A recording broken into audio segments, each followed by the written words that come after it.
কিন্তু এখনো পর্যন্ত দেশের কিছু লোকদের শিক্ষা হয় নাই, কিছু লোক এখনো ক্ষমতার অহংকার করে।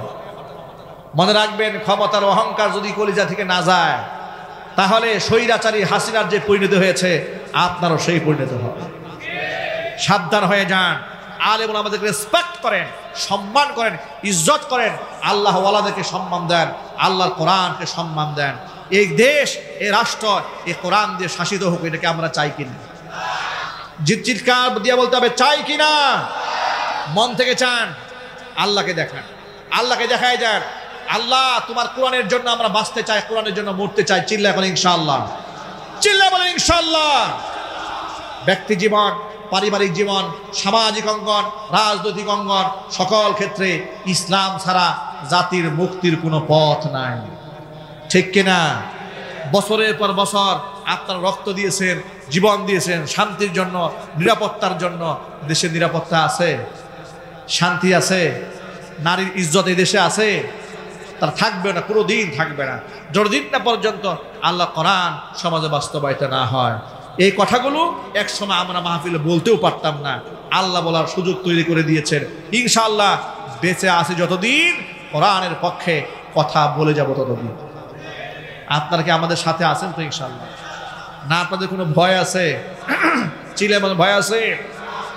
বিগত 16 বছরে বাংলাদেশে যারা ক্ষমতার অহংকার করে মানুষের উপর জুলুম করেছে, নির্যাতন করেছে, আয়না ঘর বানিয়ে টর্চার সেল তৈরি করে মানুষকে নির্যাতন চালিয়েছে, আজকে তাদের পরিণতির দিকে তাকাই দেখেন। যারা মানুষদেরকে জনতার সামনে এরকম বৃদ্ধাঙ্গুলি দেখিয়েছে আর আলেমদের টাইম নাই টাইম নাই বলে গালিগালাজ করেছে, আজকে তারা মানুষের কাছে নিজের পরিচয় দিতে লজ্জা পাচ্ছে। কথা ঠিক কিনা জুড়ে বলেন? তারা কি না করেছে অহংকার করে, কি না করেছে? তারা মাহফিলে বাধা তৈরি করেছে, মাহফিলে 144 ধারা জারি করেছে। শুধুমাত্র 2021 সালে 126 জন আলেমের নামে মিথ্যা মামলা দিয়ে জেলখানায় ঢুকিয়ে দিয়েছে। কি না করেছে? মিথ্যা মামলা দিয়ে আলেমদের পায়ের মধ্যে ডান্ডা বেরিয়ে পড়িয়েছে। শাইখুল হাদিস, হাদিসের মসনদে যাদের কাছ থেকে হাদিস পড়ে ছাত্ররা নিজের জীবনটাকে ধন্য মনে করে, এই সমস্ত শাইখুল হাদিসদেরকে ফাঁসির কন্ডেম ছেলে আটকায় রাখছে বছরের পর বছর। কথাগুলো ঠিক না ঠিক? সত্য না অসত্য? ক্ষমতার অহংকার তারা এইভাবে করেছে। আয়না ঘর বানিয়ে কি পাশবিক নির্যাতন চালিয়েছে। তাদের বিরুদ্ধে কেউ কথা বলতে পারে নাই। যে কথা বলেছে তার কণ্ঠকে চেপে ধরা হয়েছে, চরিত্র নিয়ে ঠাড়াহাসরা করা হয়েছে, আলেমদেরকে অশ্লীল ভাষায় গালিগালাজ করা হয়েছে। কিন্তু আপনারা এক বাক্যে জবাব দিয়ে বলবেন, আলেমদের বদনাম বললেই কি আলেমদের সম্মান নষ্ট হয়ে যায়? চিৎকার দিয়ে বলো, নষ্ট হয়ে যায়। ভাইরা আমার, 2018 সালে স্টেজ মঞ্চ থেকে হাজার মানুষের সামনে থেকে আমাকেও নামিয়ে গেল প্রশাসনের লোকেরা, স্টেজ থেকে নামায় নিয়ে গেল।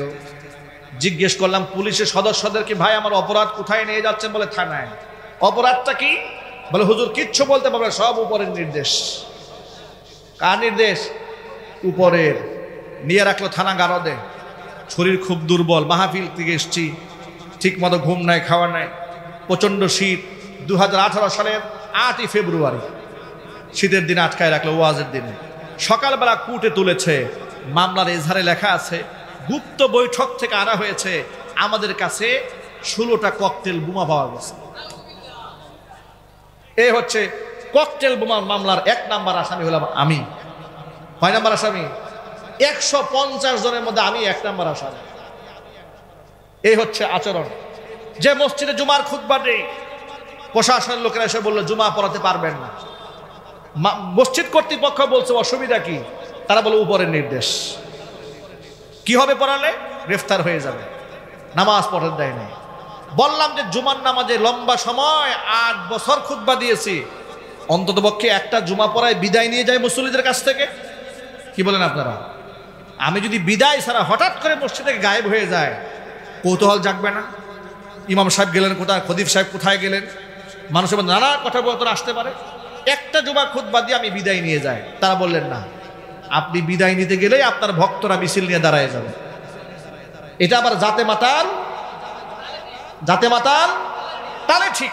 ওরা তো জানে এই জনগণ আমাদেরকে চায় না, আমরা বন্দুকের নল দিয়ে টিকে আছি। কথা বলতে হবে, ঠিক কিনা জোরে বলেন। মানুষ আমাদের চায় না, এটা ওরা খুব ভালো করে জানতো। যদিও মাইকের সামনে এসে বলতো আমরা জনগণের মাইন্ডেড নিয়ে ক্ষমতায় আছি, ক্ষমতার অহংকার করে মানুষের সাথে তারা যা করেছে, বিশেষ করে আলেম ওলামা ধর্মবান মুসলমানদের সাথে তারা যা করেছে, শাইখুল হাদিস মুফতি মুহাদ্দিসদের সাথে তারা যা করেছে, সন্ত্রাস জঙ্গি নাটক সাজিয়ে সাজিয়ে আলেমদেরকে গুম করেছে, খুন করেছে, হত্যা করেছে। কথা ঠিক না ঠিক জোরে বলেন। আজকে অবস্থা কি হয়েছে? মানুষের সামনে মুখ দেখাতে সাহস পায় না। সুতরাং অহংকার করবেন না, অহংকার একমাত্র মালিক কে? একটু জোরে বলতে হবে। তাহলে আপনি মাহফিলের প্রধান অতিথি কেন বানালেন?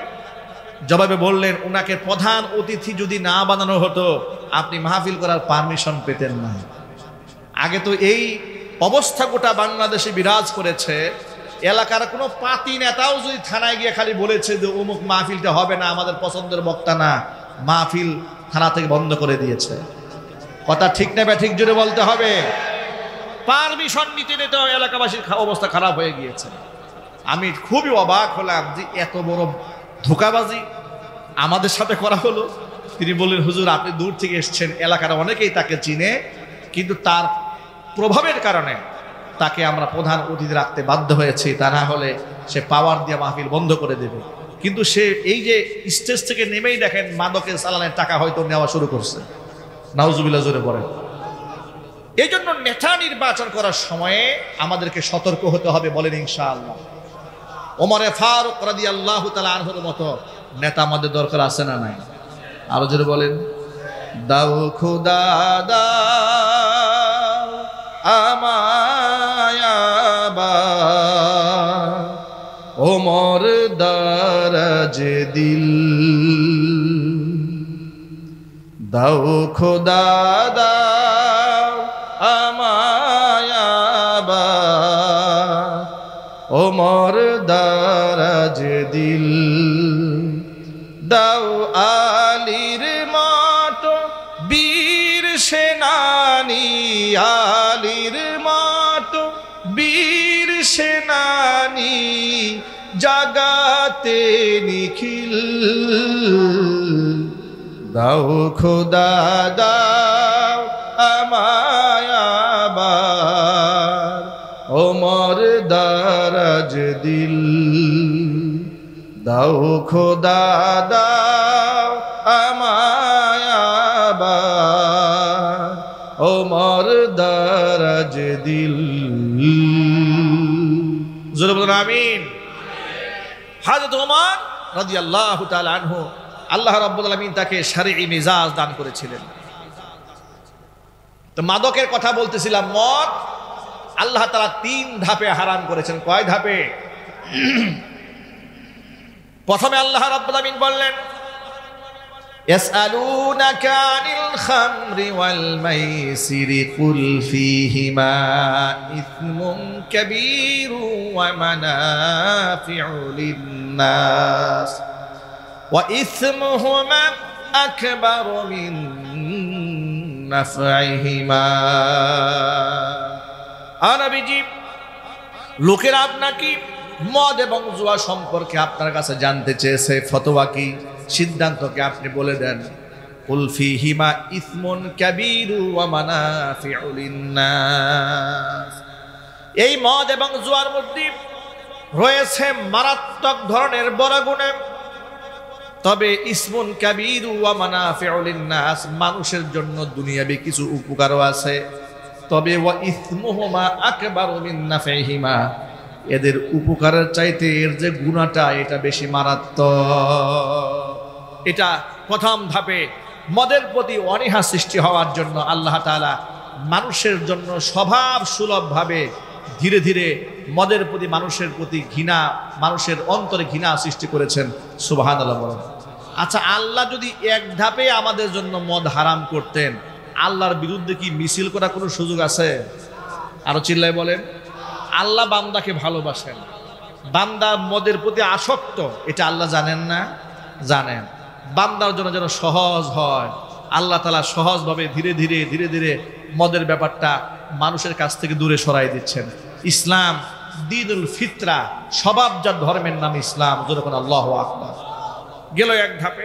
এখন লোকেরা কিছু সংখ্যক লোক এই কথা নাজিল হওয়ার সাথে সাথে অনেকে মত ছেড়ে দিয়েছে যে না, যে জিনিসে উপকার আছে কিন্তু ক্ষতি বেশি, গুনাহ বেশি, সেটা খাওয়া যাবে না, বাদ দিয়ে দিয়েছে।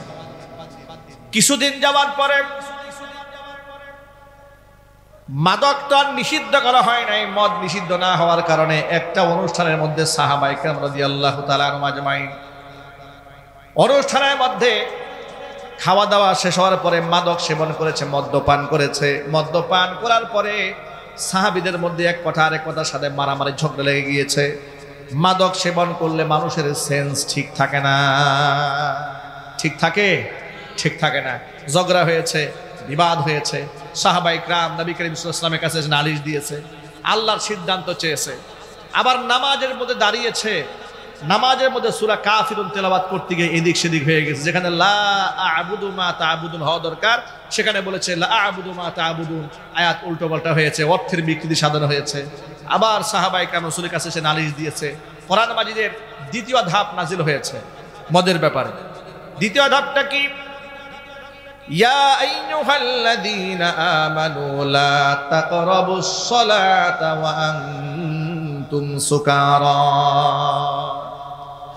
ঈমানদাররা, তোমরা মাদক সেবন করে মাতাল অবস্থায় নামাজের ধারে কাছেও তোমরা যেও না। সুবহানাল্লাহ। এটা নাজিল হওয়ার পরে এখন যে জিনিস খাইয়া নামাজে যাওয়া যায় না, এমনিতেই যারা নামাজি ব্যক্তি তাদের অন্তরে মদের প্রতি আরেকটু ঘৃণা সৃষ্টি হয়েছে। কিন্তু মাদক নিষিদ্ধ হয় না। নিষিদ্ধ না হলে কি হবে? কিন্তু নিষিদ্ধ না হওয়ার কারণে এখনো পর্যন্ত এই মদ খেয়ে মাতলামি হয়, মারামারি হয়, গুতাগুতি হচ্ছে। ওমরে ফারুক রাদিয়াল্লাহু তাআলা আনহু রাসূলের কাছে এসে বলে, হে আল্লাহর রাসূল, মদের ব্যাপারে কি আল্লাহর পক্ষ থেকে চূড়ান্ত একটা ফয়সালা আমরা আশা করতে পারি না? এটা চূড়ান্ত ফয়সালা হওয়া উচিত। ওমর রাদিয়াল্লাহু তাআলা বারবার রাসূলের কাছে এসে আবদার জানাতে থাকলেন। আল্লাহ রাব্বুল আলামিন সূরা মাইদার মধ্যে স্পষ্ট আয়াত নাযিল করে ঘোষণা করে দিলেন, ইয়া আইয়ুহাল্লাযীনা আমানু ইন্নামাল খামরু ওয়াল মাইসিরু ওয়াল আনসাবু ওয়াল আজলামু রিজসুম মিন আমালিশ শাইতান ফাজতানিবুহু লাআল্লাকুম তুফলিহুন। ও ঈমানদাররা, শয়তানের 4টা নাপাক জিনিস আছে, এগুলা পরিহার করতে হবে। আপনারা এক বাক্যে জবাব দিয়ে বলেন কয়টা জিনিস? 4টা আঙ্গুল উঁচা করেন যাতে করে বাড়িতে গেলে ভুলে না যান। 4টা জিনিস রিজসুম মিন আমালিশ শাইতান, শয়তানের নাপাক কাজ। কার নাপাক কাজ? শয়তানের। ঘোষণা করেছেন কে? এখন 4টা জিনিস মনে রাখবেন। 1 নাম্বার ইন্নামাল খামরু, 1 নাম্বার হচ্ছে মদ। 2 নাম্বার হচ্ছে ওয়াল মাইসির জুয়া। 3 নাম্বার হচ্ছে ওয়াল আনসাব, মূর্তি সমূহ। 4 নাম্বার হচ্ছে ওয়াল আজলাম, ভাগ্য নির্ধারণকারী তীর। এই 4টা জিনিস হচ্ছে শয়তানের নাপাক কর্মকাণ্ড। তোমরা পরিহার করো লাআল্লাকুম তুফলিহুন, তাহলেই তোমরা সফল কাম হতে পারবে। এর মানে পাল্টা যদি বোঝানো যায় কথাটা, 4টা জিনিস পরিহার না করলে জাতির কোনোদিন কল্যাণ আসবে না। ইমামদার যদি সফল কাম হতে চায়, তাকে মদ ছাড়তে হবে, জুয়া ছাড়তে হবে, মূর্তি ছাড়তে হবে, ভাগ্য নির্ধারণকারী তীর ছেড়ে দিতে হবে। সিদ্ধান্তটি কার? সুতরাং এই যে মদ, এটা চূড়ান্ত লেভেলের হারাম ঘোষণা আসলো। ওমর রাদিয়াল্লাহু তাআলা আনহু বারবার রাসূলের কাছে প্রস্তাবনা পেশ করতেছিলেন। এই যে তার মাদকের বিরুদ্ধে তার যে ঘৃণা, তার যে মেজাজ, তার যে চিন্তা চেতনা, তার যে পছন্দ, এটা শারঈ মেজাজ, শরীয়তের মেজাজ। এই জন্য হযরত উমরকে বলা হয়, হযরত উমরকে আল্লাহ তাআলা শারঈ মেজাজ দান করেছিলেন। রাসূল বলেছেন, আমার পরে যদি কেউ নবী হতো, নিঃসন্দেহে হযরত উমর নবী হয়ে যেতেন। চিল্লায় এখন আল্লাহু আকবার। ভাইরা, সেই মদের সাথে কি আমাদের কোনো সম্পর্ক আছে? থাকবে? আমার দৃঢ় বিশ্বাস, আমার মন বলে আজকের এই দরবারের মাহফিলে যারা এসেছেন, মাদকের সাথে কারো কোনো সম্পর্ক নাই। আলহামদুলিল্লাহ, এটা আমার মন বলে। এরপরেও যদি আমার মনের বাহিরে গিয়ে যদি কারোর মধ্যে এই দোষ থেকে থাকে, আজকে এই পবিত্র মাহফিল থেকে আল্লাহর কাছে খাস দিলে তওবা করে নেন। আপনি যদি অন্তরে অন্তঃস্থল থেকে খাঁটি নিয়তে তওবা করেন, হুজুর বলেছেন আত্তাইবু মিনাজ যামবি কামাল্লা যামবালা, যেই ব্যক্তি অন্তর অন্তঃস্থল থেকে খাঁটি তওবা করে, ব্যক্তির আমলনামা এমন হয় যে ব্যক্তি জীবনে কোনো গুনাহ করে না। একটু জোরে বলতে হবে সুবহানাল্লাহ। ভাই, তওবা করতে আমাদের কোনো লজ্জা আছে? জোরে বলুন, আছে? মদ জুয়া তো অনেক এক্সট্রিম লেভেলের হারাম। এটার সূচনা হয় বিড়ি সিগারেট তামাক থেকে, ঠিক কিনা? যদিও বিড়ি মনে হয় এই বরিশাল পটুয়াখালী অঞ্চলে নাই, আছে, এই এলাকাতেও আছে। এগুলা ছাড়তে হবে ভাই, বলেন ইনশাআল্লাহ। একটু জোরে বলেন না ইনশাআল্লাহ। এই বিড়ি থেকে আস্তে আস্তে মানুষেরা মাদকের দিকে যায়। বিড়ি, সিগারেট, তামাক, গাঁজা, আফিম, হেরোইন, এক্সট্রিম লেভেলে উঁচু দিকে যেতে থাকে, ঠিক না ভাই? এগুলা ছাড়তে হবে, পারা যাবে না ইনশাআল্লাহ। এই যে রমজান যে এসেছে, এই রমজানের ওসিলায় তো অনেক বিড়িখুর ভালো হয়ে যাবে। কথা বুঝেন না আপনারা? সারাদিন যারা 10টা বিড়ি খাইতো, এরকম বিড়িখুর কি বাংলাদেশে নাই? আরো জোরে বলতে হবে। আমি এমন লোককে দেখেছি কথা বলতেছে, বিড়ি একটা শেষ হয়ে গেছে, আরেকটা ধরাচ্ছে, ঠিক কিনা বলেন? একটার পেছনে আর একটা লাগাচ্ছে। ও সারাদিন কয়টা বিড়ি খায় এটা ও ভালো জানে, আর আল্লাহ ভালো জানে। কিন্তু এই যে রমজানকে কেন্দ্র করে তারা কিন্তু রোজাও রাখতেছে আলহামদুলিল্লাহ, কিন্তু রোজার পরে কি করে শোনেন? ইফতারটা খাইয়া সবার আগে বিড়িটা ধরা। মাথা নাকি নষ্ট হয়ে গেছে, নাউজুবিল্লাহ পড়েন। আমি ওই সমস্ত ভাইদেরকে বলছি, যেহেতু আপনারা রমজান উপলক্ষে এই এত লম্বা একটা টাইম, সেই সুবহে সাদেক থেকে শুরু করে সূর্যাস্ত পর্যন্ত 12-13 ঘন্টা সময় আপনি নিজেকে বিরত রাখতে পেরেছেন এই বিড়ি থেকে, আপনি যদি আরেকটু চেষ্টা করেন ইনশাল্লাহ 24 ঘন্টা বিরত থাকতে পারেন। ইনশাল্লাহ বলেন, 24 ঘন্টা যদি একদিন পারেন, ইনশাল্লাহ আপনি 48 ঘন্টাও পারবেন। যদি 48 ঘন্টা পেরে যান, আপনি 72 ঘন্টাও পারবেন। কথা বলেন ভাই, সম্ভব হবে না ইনশাল্লাহ? ধীরে ধীরে ধীরে ধীরে আপনি রমজানে নিজেকে বদলায় নেন। অন্তত পক্ষে একটি রোজার উপহারও তো হতে পারে এটা, যে হুজুর আমি 2025 সালের রমজানে আলহামদুলিল্লাহ বিড়ি মুক্ত জীবন গ্রহণ করেছি, সিগারেট মুক্ত জীবন গ্রহণ করেছি। বিড়ির মধ্যে কি কোনো উপকার আছে? দুনিয়াবি উপকার, আখিরাতের উপকার? ক্ষতি আর ক্ষতি। বিড়ির প্যাকেটের গায়ে কি লেখা থাকে? ধূমপান স্বাস্থ্যের জন্য ক্ষতিকর। এই পৃথিবীর মধ্যে মনে হয় একটা খাবারই আছে যে খাবারের মধ্যে লেখা থাকে যে এটা খাইলে ক্ষতি হবে, এরপরেও মানুষে খায়। গভর্নমেন্ট প্রত্যেক বছর বিড়ির উপর ট্যাক্স বাড়াইয়া দেয়, এরপরেও খায়। এক বিড়িখুরের সাথে একদিন কথা বলতেছিলাম, পত্রিকা পড়ছিলাম, বাজেট পড়ছিলাম, হঠাৎ করে দেখি সিগারেটের দাম বাড়ছে। আমি দুষ্টমি করে বলতেছিলাম খুব ভালো হয়েছে। উনি আমাকে বলেন, হুজুর কি যে বলেন, বিড়ির প্যাকেট যদি 1200 টাকাও হয় তাও পরেও খাবো। কারণ বিড়িখুরদের নেশাটা এত মারাত্মক, এটা যত দামি হোক না কেন লোকেরা এটা খাওয়া ছাড়বে না। নাউজুবিল্লাহ। আল্লাহ তাআলা আমাদেরকে হেফাজত করেন। 3 শ্রেণী মানুষের জন্য আল্লাহ তাআলা তার জান্নাতকে হারাম করে দিয়েছে। কয় শ্রেণী? আল্লাহর হাবিব সাল্লাল্লাহু আলাইহি ওয়াসাল্লাম বলেছেন, সালাসাতুন কাদ হারামাল্লাহু আলাইহিমুল জান্নাত। 3 শ্রেণীর মানুষের জন্য আল্লাহ পাক তার জান্নাতকে হারাম করেছেন। 1 নাম্বার মুদমিনুল খামরি, মদ যারা পান করে তাদের জন্য আল্লাহ পাকের জান্নাত হারাম। 2 নাম্বার হচ্ছে ওয়ালা আকু, পিতা মাতার অবাধ্য সন্তান যারা, তাদের জন্য আল্লাহর জান্নাত হারাম। 3 নাম্বার ওয়াদাইয়ুসুল্লাযী ইউকিরু ফি আলিহিল কবাত, ওই দায়ুস পুরুষ, যে দায়ুস পুরুষ তার অধীনস্থ নারীদেরকে বেপরদায় চালায়, তাদের জন্য আল্লাহর জান্নাত হারাম। সুতরাং মাদকের সাথে আমাদের সম্পর্ক থাকবে না, বলেন ইনশাআল্লাহ। পিতা মাতা যাদের বেঁচে আছে, আমরা পিতা মাতার জীবদ্দশায় তাদের খেদমত করে আল্লাহর জান্নাত কামাতে চাই ইনশাআল্লাহ। 3 নাম্বার, দায়ুসের কাতারে আমরা নিজেদের নাম লেখাবো না। দায়ুস মানে অধীনস্থ নারীদেরকে যারা বিপর্দায় চালায়, অশ্লীল কাজে চালায়। এই যে রমজান আসছে, নিজে মার্কেটে না গিয়ে বউটাকে পাঠিয়ে দিয়েছে মার্কেটে, মেয়েটাকে পাঠিয়ে দিয়েছে। এরকম বরিশাল অঞ্চলে ভুলেও হয় না, পটুয়াখালী অঞ্চলে মোটেও হয় না, মির্জাগঞ্জে ভুলেও হয় না। কি হয় এরকম? স্বামী বাড়িতে আছে, বউকে পাঠিয়ে দিয়েছে, আর বউ দোকানে গেছে। দোকানদার বেচারা তো কাস্টমার চেনে, ভাবি এই শাড়িটা আপনাকে যা মানাবে আছে না নাই? এক কথা বলে বউ পটাই ফেলছে। এরপরে আর মহিলা মানুষ প্রশংসা শুনতে তো খুব ভালোবাসে, খুব পছন্দ করে। আপনি 5,000 টাকা খাওয়াইয়াও মহিলাকে এত খুশি করতে পারবেন না যদি বলেন ভাবি আপনার আছে খুব সুন্দর লাগছে, এই কথা বলে যত খুশি হয়ে যাবে। সব দোকানদারের টিপসগুলো জানেন। আল্লাহ তাআলা যেন আমার মা বোনদেরকে পর্দার অন্তরালে মাহফুজ থাকার তৌফিক দান করেন। সকলে জোরে করে আমিন। ভাইরা, মাদকের সাথে আমাদের সম্পর্ক থাকবে না, বলেন না ইনশাআল্লাহ? জোরে বলেন ইনশাআল্লাহ। আল্লাহ মাদক মুক্ত জীবন গ্রহণ করার তৌফিক দান করেন। তাহলে হযরত উমরের কথা বলতেছিলাম। হযরত উমর তিনি মদ হারাম হওয়ার ব্যাপারে বারবার রাসূলের কাছে এসে ইসরার করছিলেন। আল্লাহ মদের ব্যাপারে চূড়ান্ত ফয়সালা দিয়ে দিয়েছেন। ভাইরা, সেই উমর যাকে আল্লাহ শারঈ মেজাজ দান করেছেন, যে উমরের ব্যাপারে আল্লাহ রাসূল বলেছেন আমার পরে কেউ নবী হলে হযরত উমর নবী হয়ে যেতেন, যে উমরের ব্যাপারে রাসূল সাল্লাল্লাহু আলাইহি ওয়াসাল্লাম বলেছেন যে রাস্তায় উমর হাঁটে সেই রাস্তায় শয়তানও হাঁটে না। সুবহানাল্লাহ।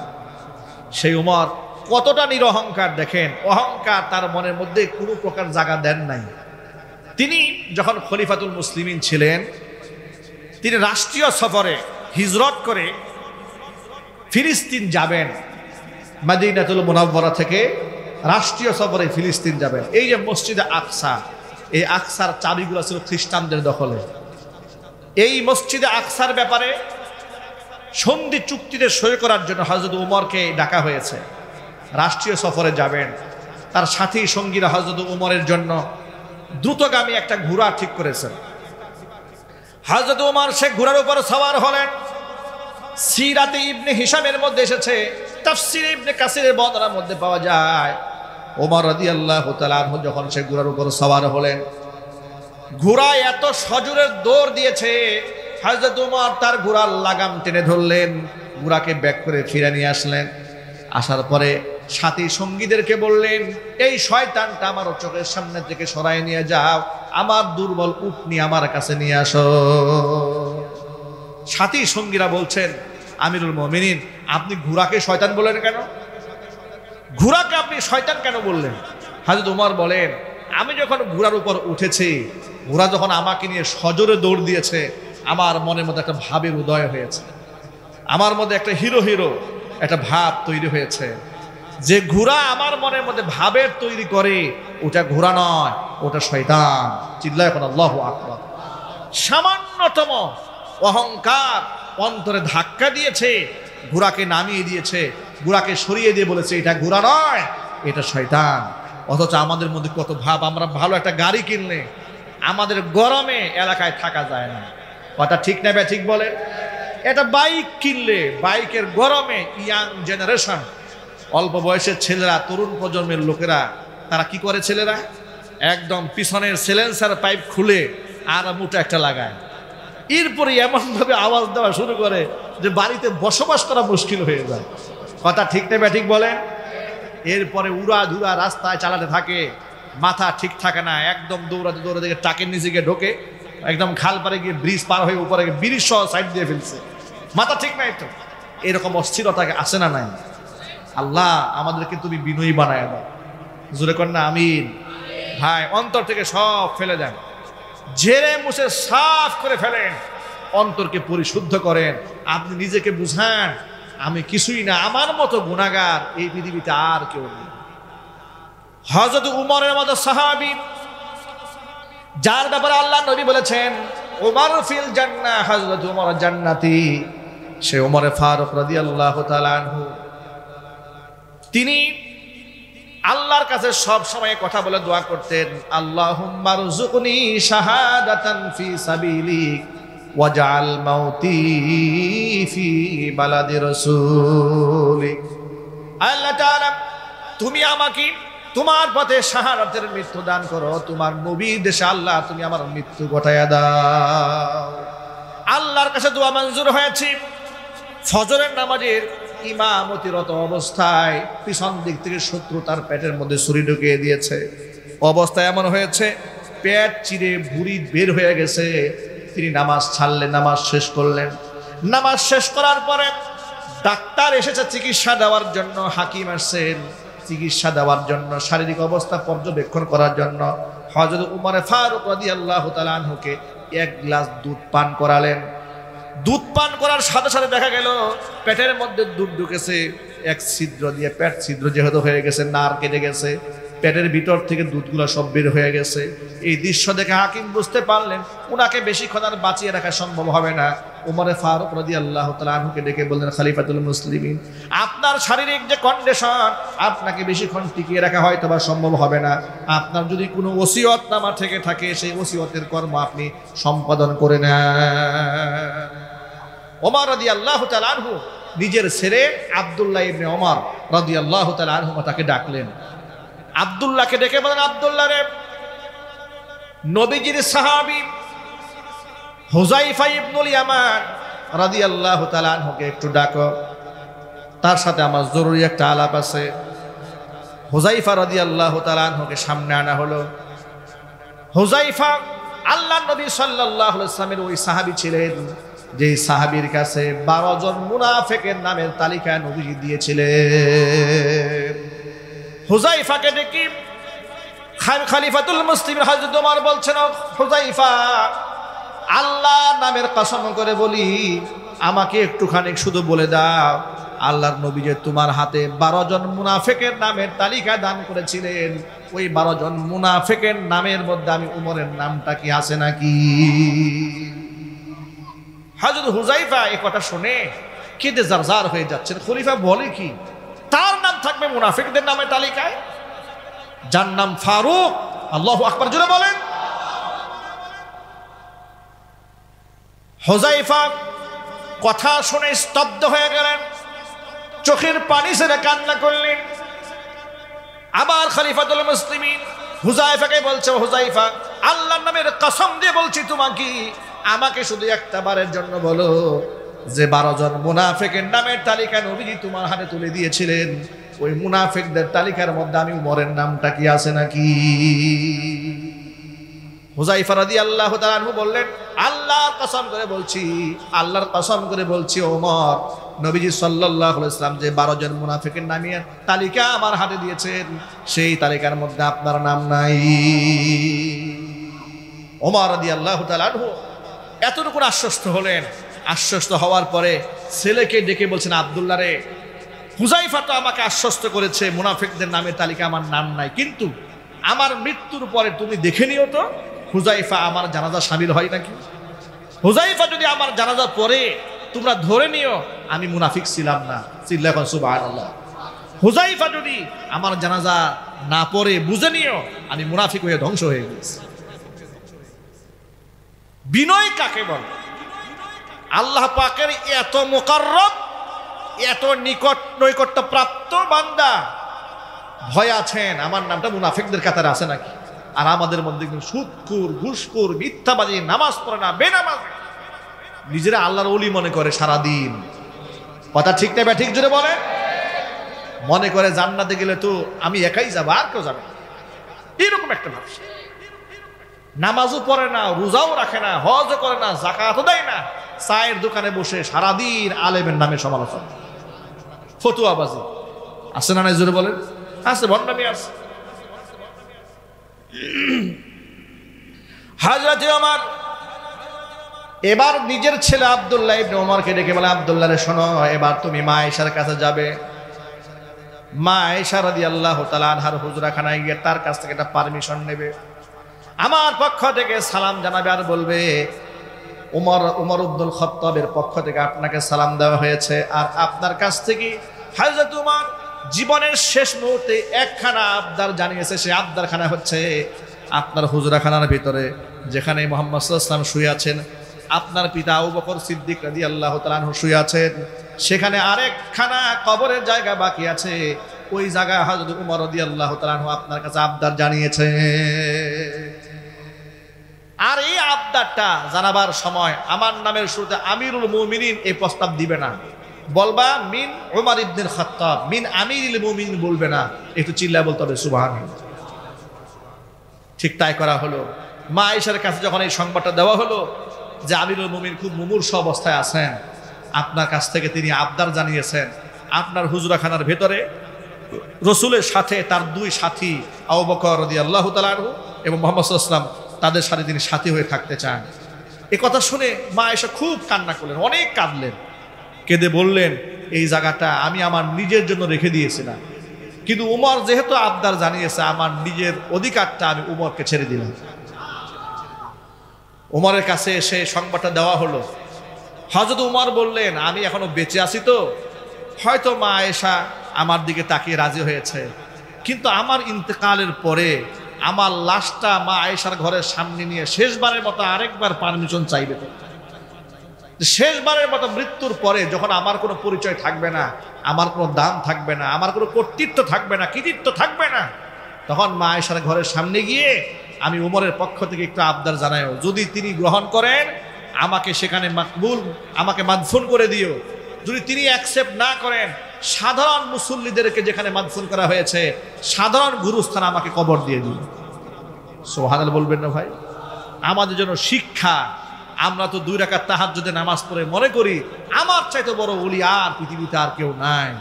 নিজেকে ছোট মনে করতে শেখেন, সাহাবায়ে কেরামের কাছ থেকে শিক্ষা গ্রহণ করুন। হযরত ওমরের পরে কি বলেন শোনেন। এই কাজটি করা হলো। এবার হযরত ওমর জীবনের শেষ মুহূর্তে পেট থেকে রক্ত বের হচ্ছে, রক্ত ঝরে যাচ্ছে, আর জমিনের মধ্যে তিনি শুয়ে আছেন, মাথাটা মাটির সাথে লাগিয়ে আছেন, গালটা মাটি স্পর্শ করছে, গালের মধ্যে মাটির ধুলাগুলো গালের মধ্যে লাগতেছিল।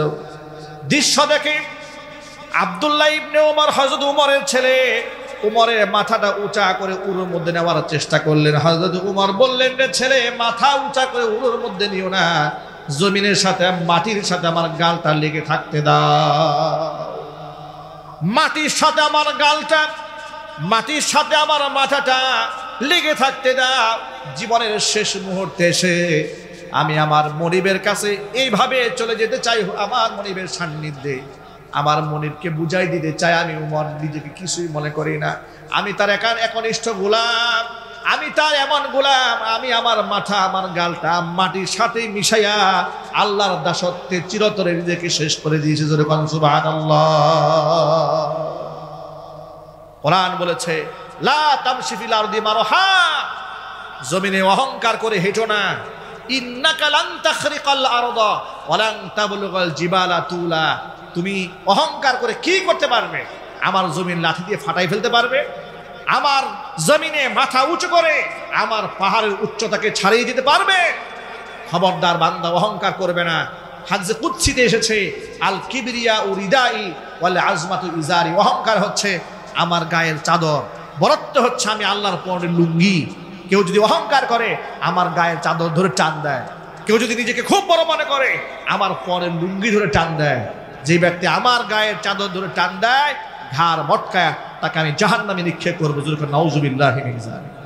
ভাইরা আমার, এখান থেকে আজকে আমাদের সবার জন্য শিক্ষা, আমরা আল্লাহর গোলাম, আমরা আল্লাহর বিনয়ী গোলাম। আমাদের অন্তরে সরিষা দানা পরিমাণ অহংকার আমরা রাখবো না। আমরা সাধারণ বান্দা হয়ে দুনিয়া থেকে বিদায় নিতে চাই। রাজি আছেন ভাই ইনশাআল্লাহ? সবাই বলেন না ইনশাআল্লাহ। অন্তরের মধ্যে যারা পরিমাণ অহংকার দিলের মধ্যে জায়গা রাখা যাবে না। নবীজি সাল্লাল্লাহু আলাইহি সাল্লাম বলেছেন লা ইয়াদখুলুল জান্নাতা মান কানা ফি কলবিহি মিসকালু হাববাতিন মিন কিবরিন, যার অন্তরে সরিষা দানা পরিমাণ অহংকার থাকবে সেই ব্যক্তি আল্লাহর জান্নাতে প্রবেশ করবে না। অহংকার মুক্ত হওয়ার জন্য আমি ছোট্ট একটা আমল হাদিস থেকে গ্রহণ করেছি, আমি আপনাদেরকে শোনাচ্ছি।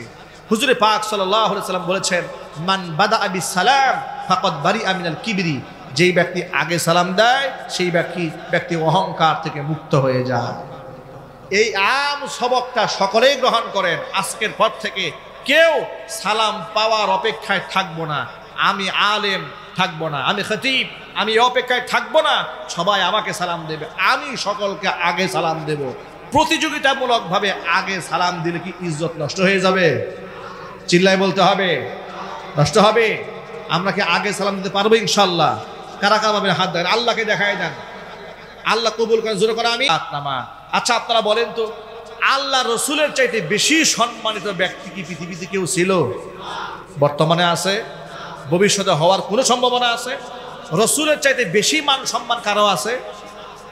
আবু বকর সিদ্দিক রাদিয়াল্লাহু তাআলা আনহু বলেছেন সেই রসুলকে আগে সালাম দেওয়ার জন্য আমরা বিভিন্ন দেয়ালের আড়ালে দাঁড়িয়ে থাকতাম কৌশল করে যে হুজুরকে আজকে আগে সালাম দেব। কিন্তু আল্লাহর নবী কি সালাম দেব দেব চিন্তা করতে করতে নবীজি সাল্লাল্লাহু আলাইহি ওয়াসাল্লাম আমাদেরকে আগে সালাম দিয়ে দিতেন। সেই রাসূল যদি সালামের অপেক্ষা না করেন, আমি আপনি কে? আমি যে সালাম নেওয়ার জন্য এইরকম করে টান টান হয়ে বসে থাকি আর পা লম্বা করে দিয়ে রাখি, অপেক্ষায় থাকি যে সবাই আমাকে সালাম দেবে, আমি বললাম স্যার হারাম। অপেক্ষায় রাখবেন না নিজেকে, অহংবোধ নিজে জায়গা দেবেন না। আপনি আপনার গাড়ির ড্রাইভারকে সালাম দেবেন, আপনি আপনার বাড়ির কাজের লোককে সালাম দেবেন, আপনি বাড়িওয়ালা ভাড়াটিয়াকে সালাম দেবেন, আপনি কৃষক মজুর দিন মজুরকে সালাম দেবেন, কুলি মজুর ঠেলাওয়ালাকে সালাম দেবেন, রিক্সাওয়ালাকে সালাম দেবেন। ইজ্জত নষ্ট হয়ে যাবে। অধীনস্থকে সালাম দিলে কি প্রেস্টিজ ইস্যু হয়ে দাঁড়াবে? অনেক লোকেরা মনে করে যে আমার বউকে আমি সালাম দেব না, স্ত্রীকে আপনি সালাম দিয়ে ঢুকবেন। রাসূল বলেছেন যে পুরুষ ঘরে ঢোকার সময় স্ত্রীকে সালাম দিয়ে ঢোকে, যতক্ষণ পর্যন্ত তারা ঘরের মধ্যে থাকে রহমতের ফেরেশতারা তাদেরকে পাহারাদারি করে। মনে থাকবে কথাটা ইনশাআল্লাহ। সালাম এটা তাৎক্ষণিক একটা প্রতিক্রিয়া সৃষ্টি করে মানুষের মধ্যে। আপনাদেরকে ছোট্ট এক্সাম্পল দিয়ে বোঝাবার চেষ্টা করি। বহু বছর আগের কথা, চলার মতো পার্সোনাল গাড়ি আমার ছিল না তখন। বাসে সফর করে ওয়াজ মাহফিল থেকে গভীর রাতে গাজীপুরে আমার বাড়ি যেখানে স্টেশনে, আমি সেখানে নেমেছি। নামার পর রাত আনুমানিক 2টা-2:30 বাজে, প্রচন্ড শীত, কুয়াশা। এখন বাসায় যেতে হলে স্টেশন থেকে আমাকে যেতে হবে অটো রিক্সা করে বা ভ্যানে করে। একজন রিক্সাওয়ালা পাচ্ছি না। অদূরেই দাঁড়িয়ে আছে এক বৃদ্ধ মানুষ, মুরব্বী রিক্সাওয়ালা। মনে মনে ভাবতেছিলাম যে চাচা তো আমাকে নিয়ে যাবে কিনা, এত রাত, খুব শীত। কাছে গেলাম, কাছে গিয়ে আসসালামু আলাইকুম রহমতুল্লাহ সালাম দিলাম। সালাম দিয়ে চাচা সালামের জবাব নিলেন। এরপর আমি বললাম, চাচা অমুক জায়গায় যেতে চাচ্ছি, যাবেন আপনি? আমার দিয়ে কতক্ষণ তাকিয়ে থাকলেন। তাকিয়ে থেকে বলছে, যাওয়ার তো ইচ্ছা ছিল না, কিন্তু তুমি যেভাবে সালামটা দিলা, না গিয়েই বা কেমনে পারে? সুবহানাল্লাহ বলবেন না? সালামের তাৎক্ষণিক প্রতিক্রিয়া। উনি আমাকে বলছে, যাওয়ার তো ইচ্ছা ছিল না, কিন্তু তুমি সালামটা দিয়ে ফেললা, তো না গিয়েই বা এখন কেমনে পারে? আচ্ছা ঠিক আছে, ওঠো। সুবহানাল্লাহ বলেন। সালাম আপনার তাৎক্ষণিক রেজাল্ট আসবে। যে লোকটা আপনার উপর রেগে আছে, আপনি তাকে সালাম দেন, দেখবেন যে তার দিল আল্লাহ ঠান্ডা করে দিয়েছে।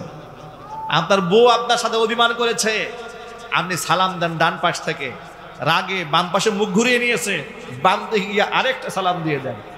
বাম পাশ থেকে মুখ ফিরে সামনে নিয়েছে, আপনি ঘুরে সামনে থেকে একটা সালাম দেন। সামনে থেকে আবার পেছনে মুখ ঘুরিয়ে নিয়েছে, পেছনে গিয়ে আরেকটা সালাম দেন। 4-5টা সালাম দেন, দেখেন বউর রাগ সব শেষ। সুবহানাল্লাহ বলবেন না? এই সহজ আমল, পবিত্র আমল আমরা যদি কম্পিটিশন, মুসাবাকা, প্রতিযোগিতামূলক ভাবে করতে পারি, রাসূল পাক সাল্লাল্লাহু আলাইহি ওয়াসাল্লাম বলেছেন 3টা আমল করবে। এক হচ্ছে আফসুস সালাম, সালামের প্রসার ঘটাবে। ও আতইমুত তুআম, মানুষদেরকে খাবার খাওয়াবে। ওয়াসাল্লু ওয়ান নাসু নিয়াম, তুমি নামাজ আদায় করবে ওই সময় যখন লোকেরা ঘুমিয়ে থাকে। এই 3টা কাজ করবে, তাদখুলুল জান্নাতে বিসালাম, নিরাপত্তার সাথে আল্লাহর জান্নাতের মেহমান হয়ে যাবে। পারবো ইনশাআল্লাহ? আজকে থেকে সবার আগে আমরা সালাম দেব, বলেন ইনশাআল্লাহ। কারা কারা পারবেন? আগে আগে সালাম দেব। আমি যত বড় হুজুর হই আর পীর সাহেব হই না কেন, যত মুরব্বী হই না কেন, আমি আগে সালাম দেব, বলেন ইনশাআল্লাহ। আল্লাহ যেন কবুল করেন, জোরে করে আমিন। সালাম মানুষের মধ্যে মোহাব্বত বৃদ্ধি করে।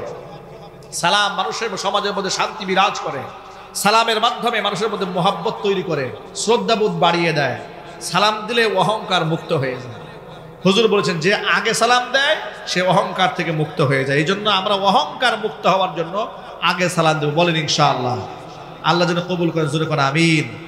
আমাদের মধ্যে অহংকারটা ভাই কেন জায়গা নেবে বলেন তো? কি জন্য জায়গা নেবে? আমি কে? আজকে আমি মরে গেলে, আমি যখন লাশ হয়ে যাব, আমার শখের স্ত্রীটা আমাকে ঘরে রাখবে না, আমার সন্তানরা আমাকে ঘরে রাখবে না, আমার লাশ দেখলে তারা ভয় পাবে। আর আমি নিজেকে কত অহংকার করছি, দাম্ভিকতা করছি, ক্ষমতার অহংকার করছি, টাকার অহংকার করছি। যারা আল্লাহর পথে চলে, আল্লাহর কথা বলে, আল্লাহকে ভালোবেসে সপেছে জীবন, তাদের কিসের ভয়, কে করে পরাজয়, শহীদি তামান্নাতে নাচে তার মন। যারা আল্লাহর পথে চলে, আল্লাহর কথা বলে, আল্লাহকে ভালোবেসে সপেছে জীবন, তাদের কিসের ভয়, কে করে পরাজয়, শহীদি তামান্নাতে নাচে তার মন। হাসনা হেনার গ্রানে ভুলে না হৃদয় তার, কালিমার মিশক মাখা হৃদয় রয়েছে যার। হাসনা হেনার গ্রানে ভুলে না হৃদয় তার, কালিমার মিশক মাখা হৃদয় রয়েছে যার। সব পিছুটান ভুলে জিহাদের পথে চলে, সব পিছুটান ভুলে জিহাদের পথে চলে, সে তো তার ঈমান বলে। যারা আল্লাহর পথে চলে, আল্লাহর কথা বলে, আল্লাহকে ভালোবেসে সপেছে জীবন, তাদের কিসের ভয়, কে করে পরাজয়, শহীদি তামান্নাতে নাচে তার মন।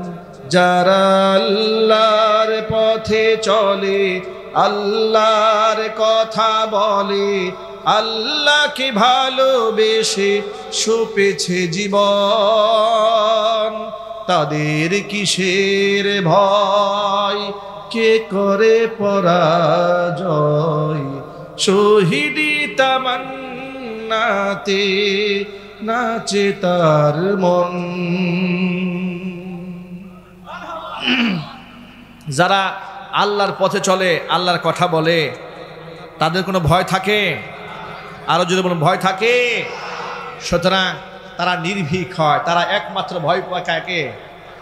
আল্লাহর ভয় ছাড়া আমাদের অন্তরে আর কারো ভয় থাকতে পারে না। বলেন ইনশাআল্লাহ। যারা অন্তরে আল্লাহর ভয় রেখেছে, গায়রুল্লাহর ভয় অন্তরকে স্পর্শ করতে পারবে না। আর যাদের অন্তরে গায়রুল্লাহর ভয় ঢুকেছে, তাদের অন্তরে আল্লাহর ভয় আর থাকে না। সুতরাং আমাদের অন্তরে আল্লাহর ভয় আমরা রাখতে পারি। আল্লাহ পাক যেন কবুল করেন, জোরে কোন আমিন। প্রিয় ভাইরা, আজকে আমরা এখান থেকে এই সবক গ্রহণ করেছি, আল্লাহর ওলিরা তারা নিজেরা খুব সাদামাঠা জীবনযাপন করেছেন, নিজেকে কিছুই মনে করেন নাই। যেমন আজকের এই দরবারে ইয়ারউদ্দিন খলিফা রাহিমাহুল্লাহ, যার ব্যাপারে আপনারা অবগত হয়েছেন, একজন সাধারণ মুদি দোকানদার ছিলেন, কাপড় শিলাতেন, ভাঙা নৌকায় চড়তেন, সাদামাঠা মানুষ, দুনিয়া থেকে চলে গেছেন। তারা মরেও তারা চির অমর হয়ে আছেন, ঠিক কিনা বলেন? নিজেদেরকে তারা সঁপে দিয়েছেন আল্লাহর জন্য। মান তাওয়াদা লিল্লাহ রাফাআহুল্লাহ, আল্লাহর জন্য তারা বিনয় হয়েছে, আল্লাহ পাক উপরে উঠিয়ে দিয়েছেন। কোন সুবহানাল্লাহ। আমাদেরকেও আল্লাহর জন্য বিলীন করে দিতে হবে। আমরা পারবো না ইনশাআল্লাহ। আল্লাহ পাক যেন কবুল করেন, জোরে বলেন আমিন। মাহে রমজানুল মুবারকের এই মুবারক হাফলাতে আপনারা এসেছেন দেশের বিভিন্ন প্রান্ত থেকে, এলাকার বিভিন্ন ব্যস্ততাকে উপেক্ষা করে আপনারা আল্লাহর ওলির আকর্ষণে, কোরআনের আকর্ষণে মুবারক হাফলাতে বারাকা নেওয়ার জন্য আপনারা এসেছেন। আমরাও এসেছি। আল্লাহ পাক যেন এই মাহফিলের ওসিলায় আমাদের জিন্দগি গুনাহ খাতাগুলোকে মাফ করে দেন। আজকের পর থেকে আমরা ওয়াদা করব, জীবনে এক ওয়াক্ত নামাজ আমরা কাজা করব না। বলেন ইনশাআল্লাহ। আল্লাহ যেন 5 ওয়াক্ত নামাজ বা জামাত আদায়ের তৌফিক দান করেন। রমজানের সবগুলি রোজা, সাহারি, তারাবি, ইফতার সুন্নাহ মোতাবেক পালন করার তৌফিক দান করেন। আল্লাহ রাব্বুল আমিন সুন্নাহ ভিত্তিক জীবনযাপন করার তৌফিক আমাদেরকে দান করেন। আল্লাহর ওলিদের রেখে যাওয়া পথে আল্লাহ পাক আমাদেরকে পরিচালিত হওয়ার তৌফিক দান করেন। জোরে বলুন আমিন। এই কথা বলে আমরা সংক্ষিপ্ত আলোচনা শেষ করছি। আল্লাহ পাক যে কথাগুলো আপনাদের সামনে উপস্থাপন করেছি সবার আগে আমাকে, এরপর আমার ভাইদেরকে, আমার মা বোনদেরকে সকলকে আমল করার তৌফিক দান করেন।